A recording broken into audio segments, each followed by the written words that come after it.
Dear friends, youth is the energy of any nation, and the power of youth has an important contribution in the development of the society and country.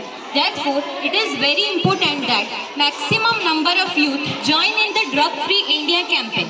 Accepting this challenge of the country, today we invite under the Nasha Mukt Bharat Abhiyan and take a place that not only the community, family, friends, but also ourselves will be drug-free, because change should start with ourselves. So let us all together take a firm decision to make our district Khordha and state Odisha drug-free. I pledge that I will do everything possible to the best of my ability to make my country drug-free. Jai Hind.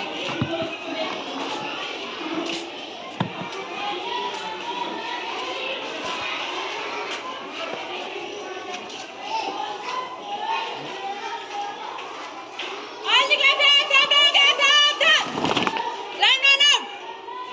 10 boys with a mode out. 10 boys ne class 10 boys and 10 बालक